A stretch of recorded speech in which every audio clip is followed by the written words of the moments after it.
حسبنا نعم الوکیل نعم المولا و نعم النصیر بسم اللہ الرحمن الرحیم صلی علی نبی الامی و آلہ و بارک وسلم۔ امید کرتے ہیں کہ آپ سب احباب خیر و عافیت سے ہوں گے۔ آج ہم اسی چینل سے ایک نئی پلے لسٹ کا آغاز کرنے جا رہے ہیں، جس کو ایک انتہائی گرامی قدر ہستی شیخ سعدی شرازی کے نام سے منسوب کیا جائے گا۔ اس پلے لسٹ کو بنانے کا مقصد شیخ سعدی شرازی کی تمام تر تعلیمات کو آپ احباب تک پہنچانا ہے۔ شیخ کا اسم گرامی شرف الدین ہے، لقب مسلح، جبکہ تخلص سعدی کرتے ہیں۔ آپ کی عمر مبارک 100 سال سے زائد ہے۔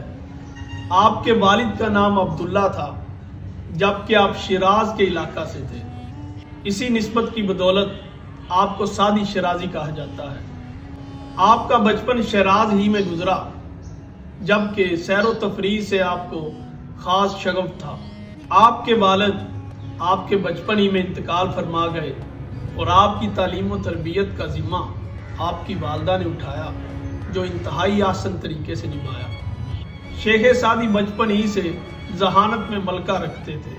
آپ فقہ، حدیث اور تفسیر جیسے علوم کے ساتھ ساتھ ایک اچھے مقرر بھی تھے۔ انہی تمام تر صلاحیتوں کی بدولت تاریخ میں ملتا ہے کہ آپ کے ساتھ پڑھنے والے تمام تر شاگرد آپ کی خوبیوں سے جلتے تھے۔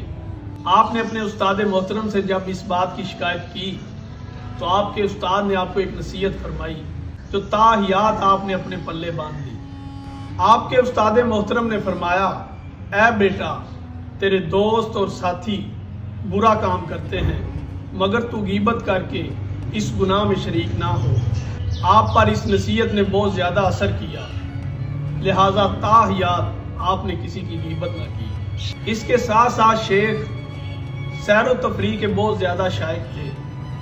آپ نے کئی ایک علاقوں میں سیر و تفریح فرمائی اور تمام تر سیر و تفریح علم کے حصول کے لیے کی۔ تاریخ میں ہمیں ملتا ہے کہ سیر و سیاحت کے سلسلہ میں شیخ مغربی ہندوستان، اصفہان، خراسان، بصرہ، کوفہ، دمشق، فلسطین، بیت المقدس، مصر، بحیرہ عرب اور اس وقت کی تمام تر اسلامی ریاستوں میں سیر و تفریح کی غرض سے گئے۔ اس کے ساتھ ساتھ شیخ نے حج کی غرض سے کئی ایک اسفار کیے، مدینہ منورہ اور مکہ مکرمہ کو اپنا مسکن بنایا۔ اس تمام تر سیر و سیاحت کا مقصد اپنے بنانے والے کی جستجو تھی۔ آپ ایک سچے عاشق الہی تھے اور عاشق الہی ہونے کے ساتھ ساتھ ایک سچے عاشق رسول بھی تھے۔ اس چیز کا ثبوت ہمیں ان کے مشہور زمانہ اشعار، جو ہر خاص و عام کی زبان پر آج بھی پکارے جاتے ہیں اور جن کے بغیر کوئی بھی تقریر مکمل نہیں ہو پاتی۔ میرا مقصد ان اشعار سے ہے، بلغ العلا بکمالہ کشف الدجی بجمالہ حسنت جمیع خصالہ صلوا علیہ وآلہ۔ یہ وہ اشعار ہیں جو آج بھی پڑھنے اور سننے والوں کا محور ہے۔ اس کے ساتھ ساتھ شیخ نے کئی ایک تصانیف فرمائی جو عربی اور فارسی زبان پر مشتمل ہے۔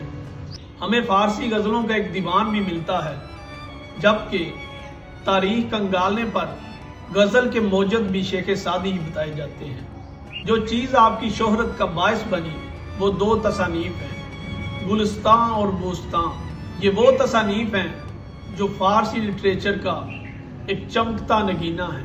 تقریباً 700 برس سے ان کتابوں کی تعلیم پاکستان، ہندوستان، ایران، افغانستان اور ترکستان میں جاری ہے۔